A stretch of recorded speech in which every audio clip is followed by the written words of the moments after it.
Welcome, welcome. And we'll start off with our bracha. Baruch atah Adonai Eloheinu melech haolam asher kitshanu b'mitzvotav v'tzivanu la'asok b'divrei Torah. Amen. All right. Here we are.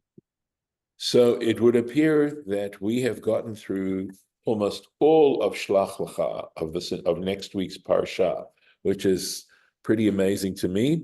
And we are actually on the very last verse, as you'll see.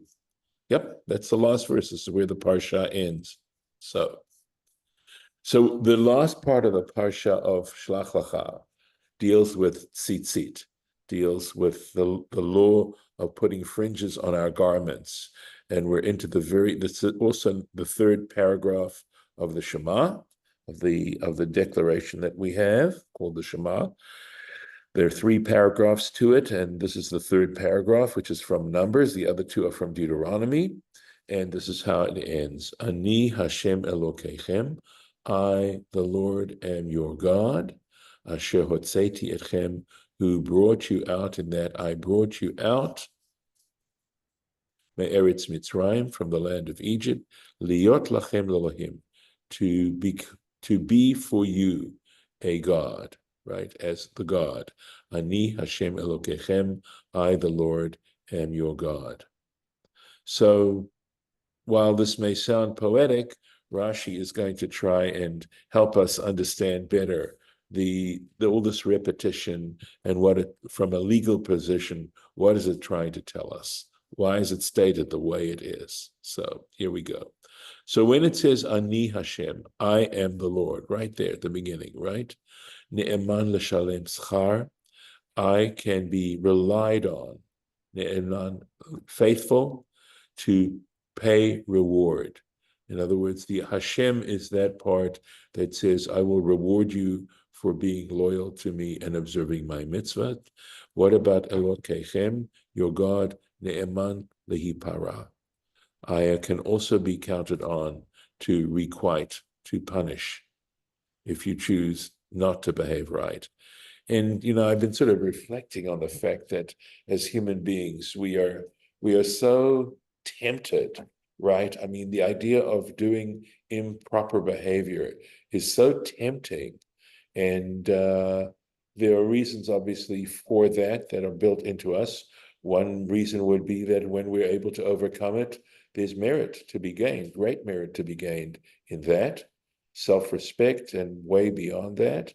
The other piece, of course, is it gives life purpose, in the sense that that's part of the reason of being alive, is to be able to encounter these situations and being able to conquer them so that we don't go and run astray. And there were some other ideas I had too, which are escaping me for this moment.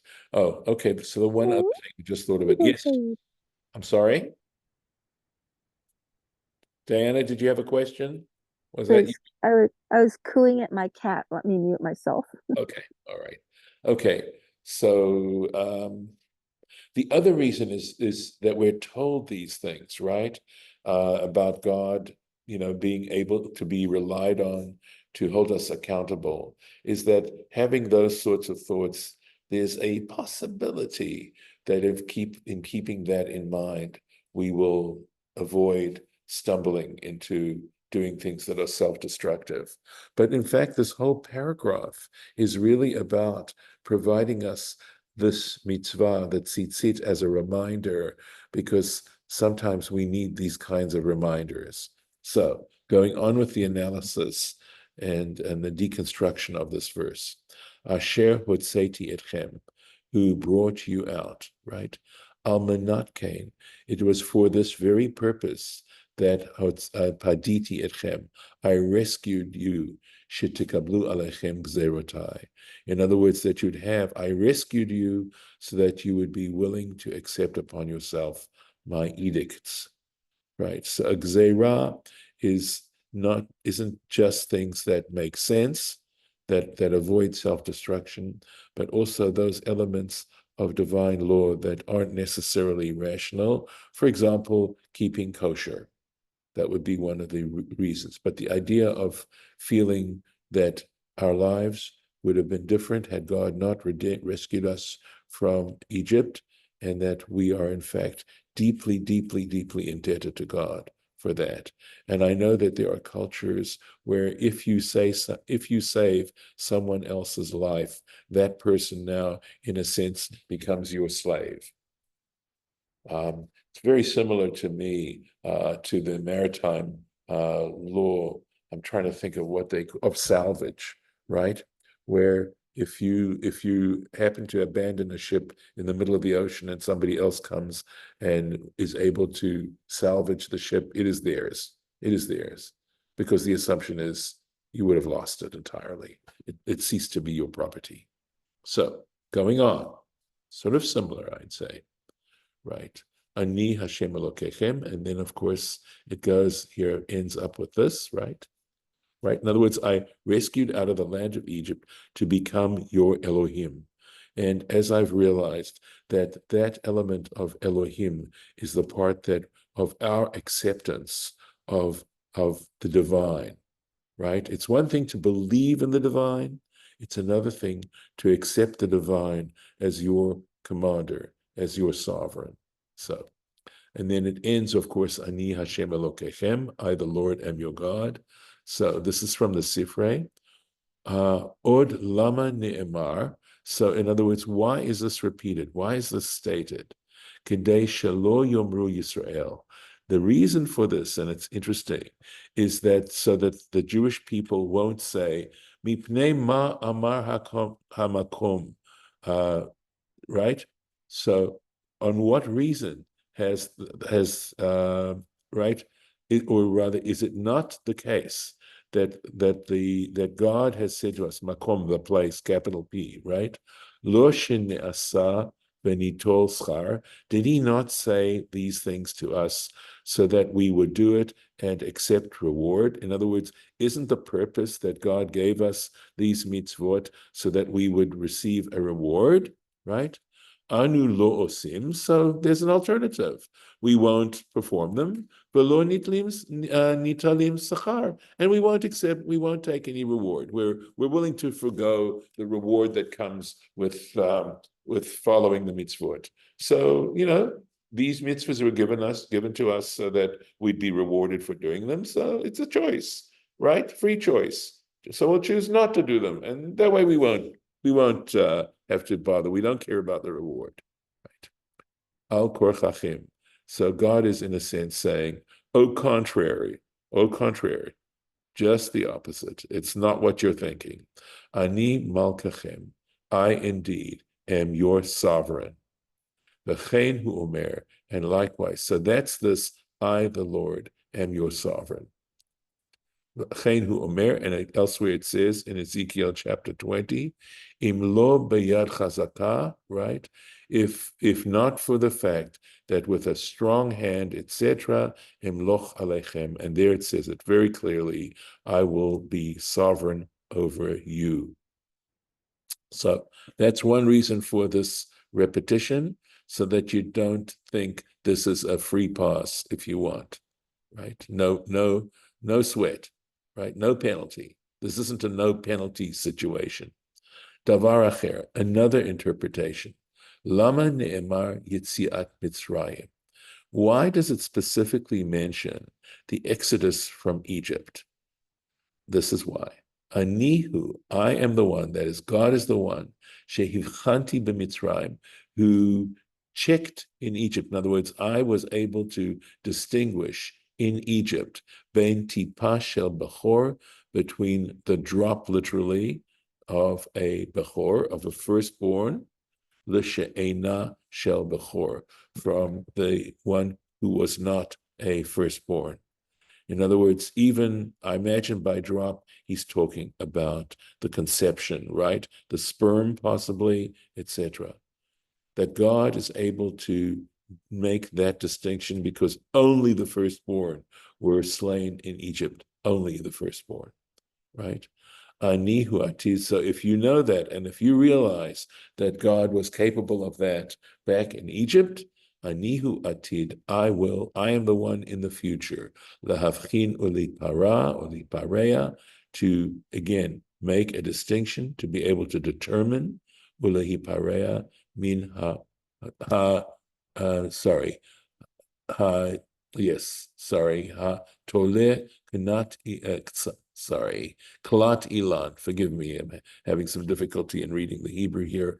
I am able to distinguish and to punish, take punishment from the one who hangs a kalat ilan bevigdo. In other words, this is a vegetable. Kalat ilan is a type of vegetable dye that looks like tchelet, that looks like the blue from the murex shell, from the shell.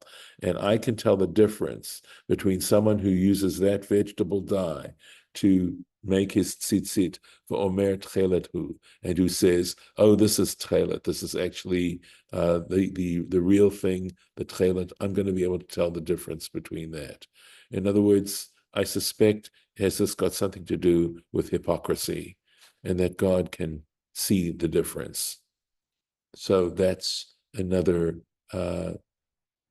distinction that God is capable of, and why why there's a reference to Egypt. Umi Sodo Shel Rabbi Moshe Hadarshan, and from the foundation, literally, in other words, either foundational principles or the basics, maybe, right, of Rabbi Moshe Hadarshan. So this is someone I'm assuming could have been a contemporary with Rashi, right, as opposed to the other works that he refers to, like the Talmud and the Sifrei, etc., and Midrash Rabbah, that this was one of Rashi's teachers, and either he read it in a manuscript, or else he actually had this person as his teacher. He'etakti, right, he says, I copied. Lama nismecha parsha bekoshesh, right? I copied out. Why is the parsha of the one who gathered sticks on Shabbat? That's the preceding section of the Torah to what we just read now. So why does that precede parshat? Sorry, I'm going to share. I've got the right place. Avodat Kochavim. So if we go back even further, you'll see this is Numbers 15:22 there. You'll see, then this is based on Chulin Hey. He's quoting Chulin, the tractate Chulin, right? So he's looking now at the order of subjects of the last part of our Torah portion. So before the one who talks about the part that talks about the one who gathered sticks on Shabbat, there's general laws regarding that are understood as regarding idolatry, and then of course the stick gatherer, and then the parshat of tzitzit. Right. So why are these three connected? Lomar. This is to tell you, Sha'amechalel et Shabbat, that one who desecrates the Shabbat, Ki'ilu oved avodat kochavim. It's as if he is in fact practicing idolatry. Why? She'af hi shekula kachol hamitzvot, because I believe it's saying that observing the Shabbat is equivalent to performing all the mitzvot, that there's a value to it of observing Shabbat that is similar to observing all the other mitzvot. Just like idolatry, right? Idolatry is foundational. Observing the Shabbat is foundational. V'chein hu omer be'ezra, and so it says in the book of actually Nehemiah. Nehemiah and Ezra were one large book at one time, is what I understand. So Rashi refers to it as Ezra, when in fact it is in our Bibles, it's Nehemiah, chapter 9.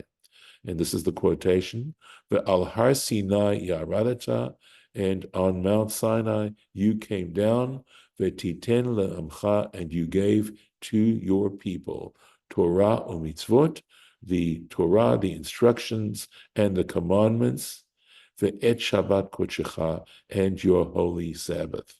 Right? Hodat alahem, you made known to them. So here we have a general statement about all the Torah and the mitzvot, and in the same verse it then singles out the Shabbat, And so that's a basis on which we could say that the Shabbat is equivalent to all the mitzvot, all the other mitzvot. V'af parshat tzitzit, right? And likewise, it said, we saw it explicitly, it said, you will look upon them and be reminded of all the commandments and do them. So likewise, Parshat Tzitzit is equivalent, has to do with all the commandments. Lachach nismacha le'elu, and for this reason, the Parsha of Tzitzit is connected to these previous two. Lefi she'af hi shkula keneged kol hamitzvot, because it too has the weight of all the mitzvot, all the commandments. Shene'emar, as it says, v'asitem et kol mitzvotai, you shall perform all my mitzvot. Now, the following, okay, is, if we go back, this is, last verse was 41, but for some reason we have, I believe this is actually verse 38, and we're going back to talk about it. So, al kanfei bigdeihem. So this is part of that mitzvah where it says you shall place them on the corners of your garments. So, keneged, right? This corresponds to Exodus, where it says, "Ve'esa etchem al kanfei nisharim." I carried you on the wings of eagles. So we have this word kanfei, right? And so this talit, in a way, is like the wing of an eagle.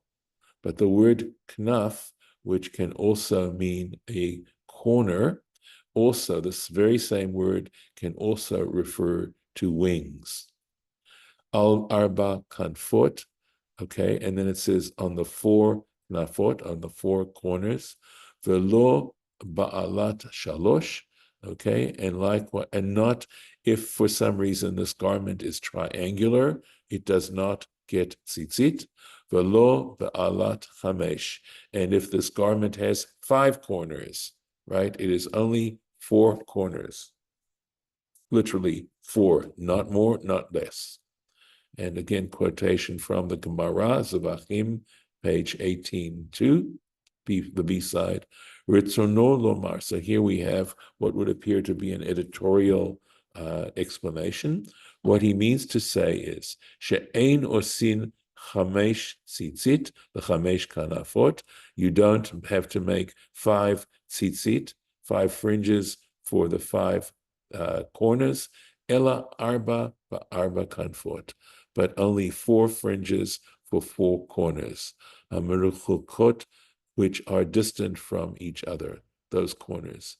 The Iyain Batur says definitely a later comment, that's post Rashi. He's telling you to check out a major halachic work known as the Tur, and the Tur is made up of 4 major volumes, and the first one is called Orech Chaim, and it deals with basic mitzvot for a Jew to practice. Siman Yud, take a look, and I imagine it means chapter 10. Keneged Arba Lashonot Shel, and why 4? Why Dafka 4? The 4 corners correspond to the 4 expressions of redemption, Geula. Shene'emar b'Mitzrayim, which was stated in the land of Egypt back in Exodus 6, where it says, where God is telling Moses what he is going to do for the Jewish people, right? V'hotzeti, I shall bring out. V'hitzalti, I shall rescue. V'ga'alti, I will redeem. V'lakachti, and I will take. Those are the 4 expressions of redemption. Til tchelet, a blue thread. Why a blue thread? Al Shem, right? This is actually a reference. Shikul bechorot. This is a reference to the loss of the firstborn. Tirgum shesh shikul tichla, because the Aramaic equivalent of this word shikul, which means to be bereft of children, the Aramaic word is tichla, and there we have tichla, and look at the Hebrew word tchelet. So this is something I only realized as I reviewed this material. So the thread of blue is to remind us of this tremendous price that the Egyptians paid to allow us to be redeemed, and to never forget that. Umakatam haita balayla, and this plague took place at night. V'chein tseva hatchelet domeh l'rakia, and so similarly, the color of this tchelet, of this blue, domeh l'rakia hamashchir le'eit erev. It's similar to the color of the firmament, of the heavens, which start to darken at the time of evening. Ushmona chutim. Look at how he's explaining all the significance of the elements of the tzitzit. Ushmona chukin sheba, and the 8 threads that are on each fringe. Keneged shmona yamim shahu Yisrael mishi yatzu mimitzrayim ad. Okay, so it refers to the 8 days that Israel was delayed, or was waiting, from the point that they went out of the land of Egypt, ad she'amru shira al hayam, to the time, the moment when they sang the song of victory at the crossing of the Red Sea. So those 8 threads remind us of those 8 days. Okay, so that's what he has to say about this. And I know that I had read elsewhere, there are other Rashis which talk about the fact that how they remind us of the mitzvot. So, for example, the word tzitzit, if you look at the actual word tzitzit, it is 90 plus 10, and we may have read this before, but just to remind you. So, the word tzitzit is 500, and then the 5 knots and the 8 threads make 613. So we've got 400, forgive me, we've got 200 tzadik yud, that's 100 plus 100, and then the taf of tzitzit is 400, so that's 613 mitzvot. And this is it for now and the end of our Parsha for today. So we've completed the Parsha of Shlach Lecha. So I'll stop the share. Any comments for the record, before I turn off the recording? Okay.